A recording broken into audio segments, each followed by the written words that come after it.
ആഗോള പ്രത്യുൽപാദന നിരക്കിൽ ആശങ്കയുണ്ടാകുന്ന വിധത്തിൽ ഇടിവ് സംഭവിക്കുന്നതായി UN ജനസംഖ്യാ നിധിയുടെ മുന്നറിയിപ്പ്. കുട്ടികളെ വളർത്തുന്നതിലെ പ്രതിസന്ധികളും ജീവിത ചെലവും കുതിച്ചുയരുന്നതാണ് ഫെർട്ടിലിറ്റി നിരക്ക് കുറയാനുള്ള പ്രധാന കാരണം.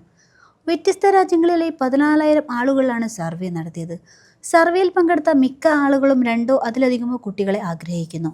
എന്നാൽ ആഗ്രഹിക്കുന്ന വിധത്തിൽ കുടുംബം മുന്നോട്ട് കൊണ്ടുപോകാൻ പലർക്കും കഴിയാത്തതിനാൽ പിന്നീട് കുട്ടികൾ വേണ്ടെന്ന് വയ്ക്കുന്നു. ആരോഗ്യ പ്രശ്നങ്ങൾ, സാമ്പത്തിക ബുദ്ധിമുട്ടുകൾ, ഭാവിയെക്കുറിച്ചുള്ള ആശങ്കകൾ, പങ്കാളിയുമായുള്ള പ്രശ്നങ്ങൾ തുടങ്ങിയവയാണ് പ്രത്യുൽപാദന നിരക്കിനെ സ്വാധീനിക്കുന്ന ഘടകങ്ങൾ.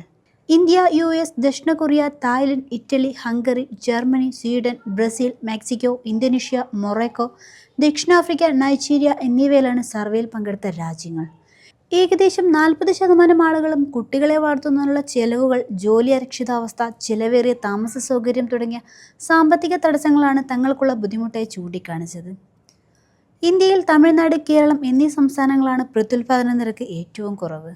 പ്രത്യുൽപാദന നിരക്കിൽ വലിയ വ്യതിയാനം സംഭവിച്ചാൽ ഭാവിയിൽ ജനസംഖ്യയിലെ നല്ലൊരു ശതമാനവും മുതിർന്ന പൗരന്മാരായിരിക്കും.